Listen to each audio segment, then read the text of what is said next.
Kemanakah kami berlari Tuhan, dan kami menjadi selamat? Kemanakah kami pergi dan kami mendapatkan damai sejahtera?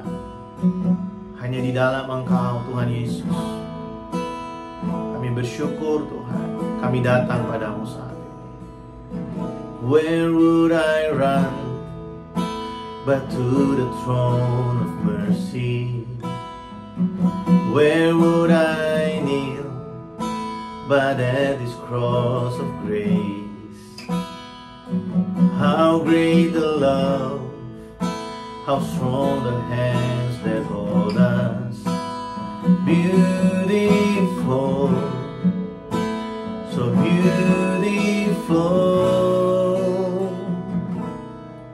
So here I bow to lift you high. Jesus, be glorified in all things. For all my life I am yours, forever yours. Thank you, Jesus. There is a King who bore the scars of healing. There is a Son who came in grace and truth. How great the love that carries us to kindness. Wonderful, so wonderful. So here I bow to lift you high. Jesus, be glorified in all things. For all my life I am yours, forever yours. Thank you, Jesus. Right here and now, be lifted high. Right here and now, be glorified.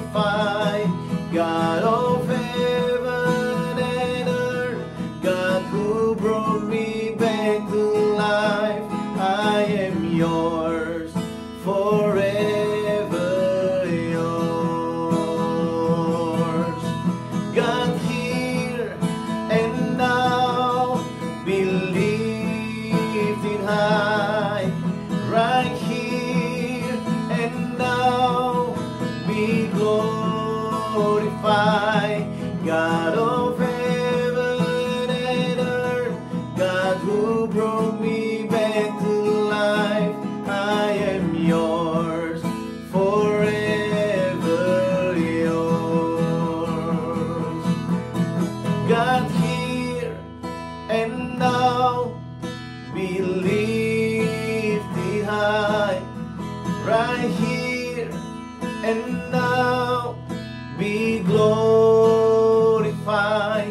God of heaven and earth, God who brought me back to life, I am yours, forever yours. I am yours, forever yours.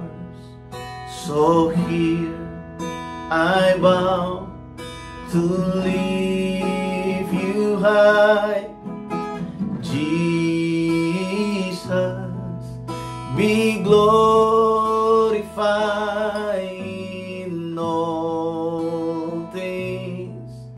For all my life I am yours, forever yours. So here I bow to lift you high. Jesus, be glorified in all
Shalom, shalom, shalom. Selamat malam. Apa kabar Bapak Ibu Saudara sekalian? Saya bersyukur di pertengahan minggu ini kita dapat berjumpa kembali dalam ibadah tengah minggu. Dan dimanapun kita berada hari ini, saya mengajak setiap kita, mari kita memberikan waktu yang terbaik untuk kita merenungkan firman Tuhan bersama-sama. Mari kita berdoa. Bapak, terima kasih buat malam ini. Kami bersyukur untuk anugerah-Mu, kasih setiamu yang berlimpah bagi setiap kami. Saat ini kami mau buka hati kami untuk kebenaran firman-Mu. Biarlah Engkau berbicara menguatkan setiap kami, meneguhkan hati kami, supaya kami terus dibangun dalam pengenalan akan Engkau. Roh Kudus, tolong kami supaya kami menemukan kisah kami di dalam pembacaan kami malam hari ini, supaya kami juga melihat bahwa Engkau berbicara secara khusus bagi setiap pribadi. Kuatkan yang lemah, pulihkan yang terluka. Firman-Mu hidup dan berkuasa. Dalam nama Yesus kami berdoa. Amin. Bapak Ibu Saudara, hari Minggu kemarin kita belajar tentang satu tema, yaitu tentang El Shaddai. Kata El Shaddai ini sangat luar biasa, karena kita mengenal kata ini sudah lama sekali. Bahkan beberapa dari kita mungkin sejak kita masih kecil, kita sudah mengenal kata El Shaddai ini. Namun seringkali kita hanya melihat El Shaddai ini sebagai Allah Maha Kuasa. Ya, ada banyak orang yang mengaitkan Allah Maha Kuasa ini hanya dengan keperluan atau kebutuhan-kebutuhan pribadi. Kita perlunya apa? Ya, ada orang berkata, tenang aja, Tuhan Maha Kuasa, Dia sanggup melakukan atau menyediakan bagi kita. Namun kalau kita melihat dari konteks yang kita pelajari pada hari Minggu, Tuhan itu bukan hanya Tuhan yang mampu untuk menyediakan sesuatu bagi kita. Dia bukan hanya mampu untuk membuat satu perkara yang ajaib dalam hidup kita, menyelesaikan persoalan kita. Namun lebih daripada itu semua, ketika Tuhan memperkenalkan dirinya untuk kesekian kalinya kepada Yakub, Tuhan berkata, akulah El Shaddai, akulah Allah yang Maha Kuasa. Nah, hari Minggu kemarin kita belajar bahwa Tuhan memperkenalkan dirinya kepada Yakub sebagai El Shaddai setelah Tuhan merubah kehidupan Yakub, setelah Tuhan memberikan identitas yang baru kepada Yakub. Saudara, tidak ada manusia yang dapat merubah kehidupannya. Tidak ada manusia yang mampu merubah masa lalunya. Hanya Tuhanlah yang mampu merubah kehidupan seseorang. Seburuk apapun keadaan manusia, tidak ada yang mustahil bagi Allah kita untuk mengubah kehidupannya.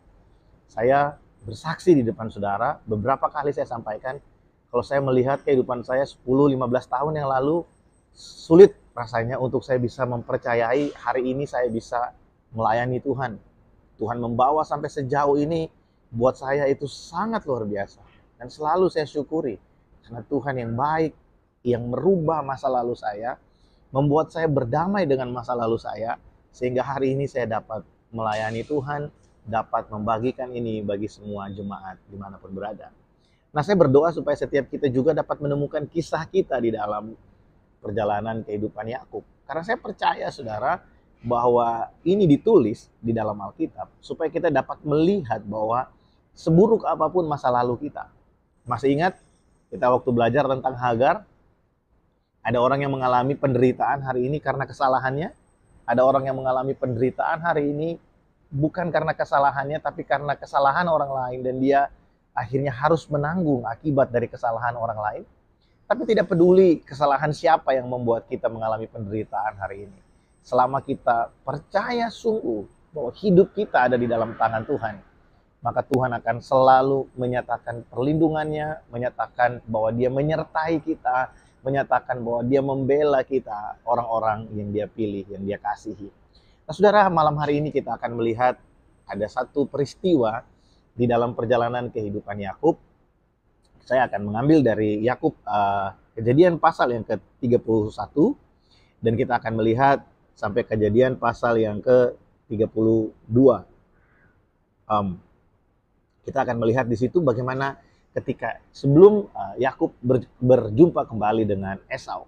Saudara, kita tahu bahwa Esau itu merasa ditipu oleh Yakub. Nah, seperti yang saya jelaskan hari Minggu kemarin, sebenarnya peristiwa ketika Esau menganggap rendah berkat kesulungan, ya, itu hanya bagian dari cara Tuhan menyatakan apa yang sudah terlebih dahulu difirmankan kepada Rahel, ya, ibu daripada Esau dan Yakub.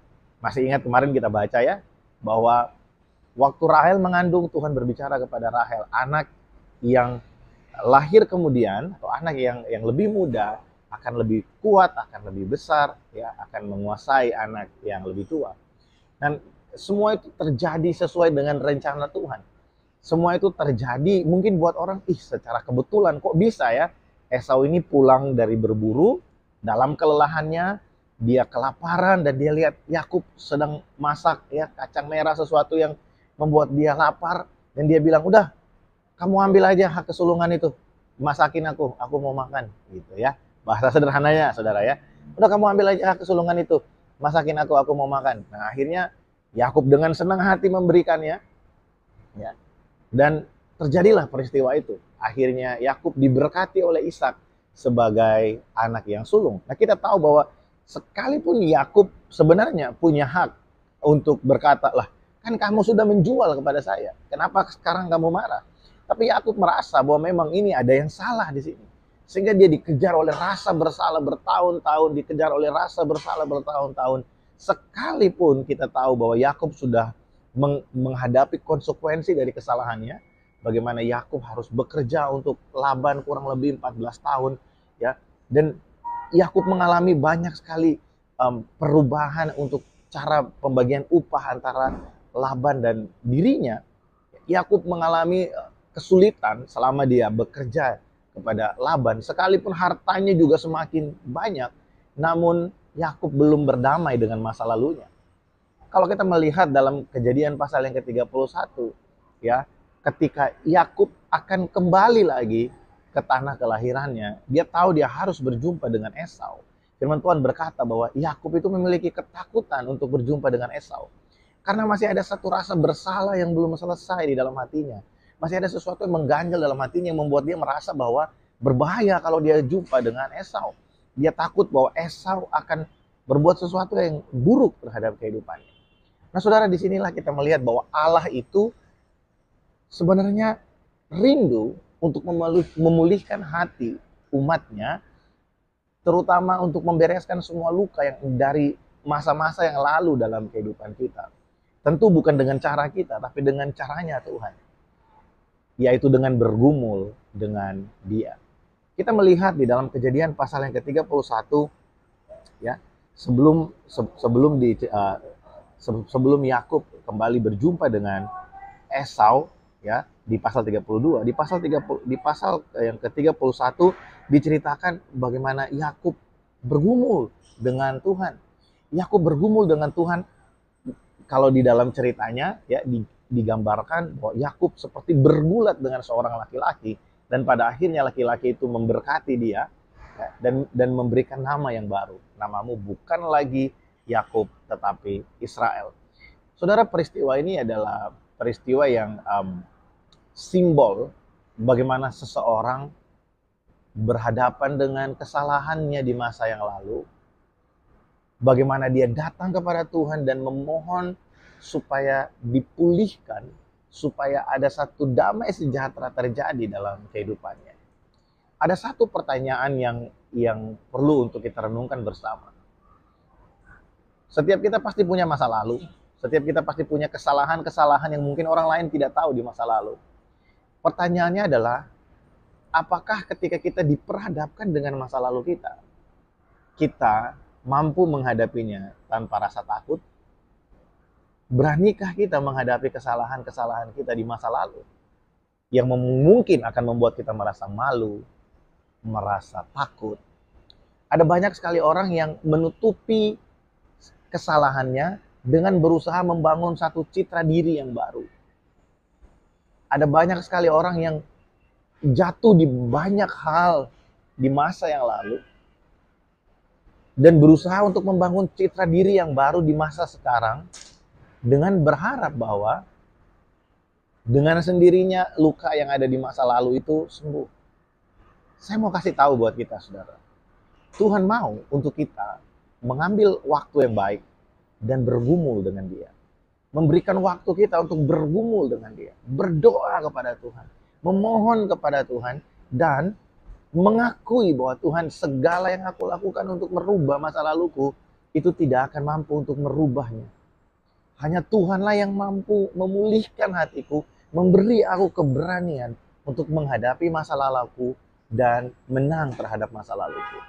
Saudara, ketika Yakub bergumul dengan malaikat Tuhan sampai pagi, ya, dan malaikat Tuhan itu melihat bahwa wah, dia nggak akan bisa menang melawan Yakub, kecuali dia membuat Yakub menyadari bahwa Yakub tidak mampu menghadapi Tuhan. Dengan cara malaikat Tuhan memukul, ya, bagian kaki daripada Yakub sehingga Yakub tidak mampu bertahan. Ini menggambarkan bagaimana kehidupan kita yang selalu berusaha dengan kemampuan kita. Tuhan, gini loh caranya. Tuhan harus seperti ini, Tuhan. Tuhan harus seperti ini, Tuhan. Tuhan coba bikin seperti ini. Tuhan coba bawa aku mengalami. Tuhan, kalau Engkau kasih aku yang ini, aku pasti berubah. Tuhan, kalau aku diberikan yang ini, aku pasti mampu, Tuhan. Ukuran-ukuran yang kita pakai, semua usaha yang kita lakukan, itu tidak akan mampu merubah kehidupan kita. Sampai kita mengakui bahwa yes Lord, aku tahu hanya Engkaulah yang mampu merubah kehidupanku. Ketika Yakub sampai di ujung dari perjuangannya, pada akhirnya Yakub berdoa meminta berkat kepada Tuhan. Dan kita tahu di pasal berikutnya langsung diceritakan Esau berjumpa dengan Yakub dan mereka berdamai. Saudara, saya berdoa supaya setiap kita, warga kerajaan, secara khusus jemaat yang ada di Rock Ministry Malaysia, Tuhan memberikan kepada kita keberanian untuk menghadapi masa lalu kita. Melalui apa? Melalui pergumulan kita dengan Tuhan. Mari bergumul dengan masa lalu kita. Dan akui sungguh, Tuhan, aku nggak mampu untuk menghadapinya. Aku tidak bisa, aku tidak tahu caranya. Semua yang aku usahakan ini akan menjadi sia-sia kalau Tuhan tidak menolong dan memberkati aku. Sungguh indah rencana Tuhan dalam kehidupan umatnya, saudara. Tuhan itu bukanlah Tuhan yang memilih kita, lalu membiarkan kita berjuang sendirian. Dalam Roma pasal yang ke-28, pasal yang ke-8 ayat 28, 29, dan 30, kita sama-sama tahu bahwa Allah itu merubah kehidupan orang-orang yang dipilihnya. Dan dalam merubah kehidupan orang yang dipilihnya, ayat 28 bilang, Allah turut bekerja dalam segala sesuatu untuk mendatangkan sesuatu yang lebih baik bagi kita, mendatangkan kebaikan buat kita. Seringkali bergumul sampai jauh malam, sampai larut malam dengan Tuhan. Mungkin buat sebagian orang itu gak ada gunanya. Tapi bagi kita orang percaya, memberikan waktu untuk bergumul dengan Tuhan, itu adalah sesuatu yang sangat-sangat berharga, saudara. Di mana Tuhan mau merubah kita di dalam hadiratnya, melalui doa dan pengharapan kita, melalui pengakuan penyerahan kita kepada Tuhan. Kita dapat berkata, Lord, I'm nothing without you. Aku gak mampu melakukan ini tanpa Engkau. Aku tidak mampu berhasil tanpa Engkau. Hanya Engkau yang mampu merubah kehidupanku. Hanya Engkau yang mampu mengintervensi segala sesuatu dalam hidupku, sehingga aku dapat mengalami perubahan. Saudara, betapa indah kehidupan ini kalau kita menyadari sungguh bahwa Allah itu maha kuasa dalam hidup kita. Dialah El Shaddai, Allah yang mampu melakukan, sanggup melakukan apa yang tidak sanggup bahkan kita pikirkan. Allah sanggup melakukannya bagi kita. Allah sanggup memulihkan kehidupan kita secara pribadi. Allah sanggup memulihkan hubungan kita dengan orang tua. Allah sanggup memulihkan hubungan kita dengan rekan-rekan kita yang ada di sekeliling kita. Allah sanggup memulihkan rumah tangga kita. Allah sanggup melakukan apa yang tidak mampu untuk kita pikirkan. Mari datang dan bersandar padanya. Dan akuilah di hadapan Tuhan. Seringkali yang membuat kita sulit berubah adalah kita terlalu percaya pada kemampuan dan usaha kita. Kita merasa bahwa Tuhan harus melakukan apa yang kita pikirkan benar. Namun biarlah hari ini, malam hari ini, kita sama-sama belajar. Kita sama-sama diubahkan oleh kebenaran firman Tuhan. Saya berdoa biarlah perenungan singkat malam hari ini menjadi berkat bagi setiap kita. Kalau Bapak Ibu Saudara mengalami persoalan atau mengalami ketakutan dengan masa lalu saudara, this is the time. Inilah waktunya untuk kita berani menghadapi masa lalu kita. Saya akan tutup dengan kesaksian saya secara pribadi. Tahun 2011, saya pernah mengalami sesuatu yang buruk dalam perjalanan pelayanan saya. Saya jatuh di dalam pelayanan. Dan kejatuhan itu membuat saya harus berhenti dari semua pelayanan saya pada saat itu. Di usia saya yang masih sangat muda, saya berpikir bahwa saya nggak mungkin lagi dapat melayani Tuhan. Saya melayani full time sejak usia saya sangat muda. Nah, di masa-masa seperti itu, saya memilih untuk pulang kampung. Dan saya harus jujur berkata kepada saudara, saya beberapa kali menyaksikan ini di hadapan saudara, bahwa pada masa itu, karena saya pernah berhadapan dengan aparat kepolisian, ya, tentara, gitu ya. Setiap kali saya lihat, jangankan polisi atau tentara, saya lihat satpam aja saya takut, saudara. Ya. Begitu ketakutan meliputi hati saya sangat takut. Dan saya pulang ke kampung, seiring berjalannya waktu Tuhan memproses kehidupan saya. 1 tahun saya ada di sana, dan akhirnya saya punya satu cukup keberanian untuk kembali ke Jakarta, ya, ibu kota. Sudah tahu apa yang terjadi?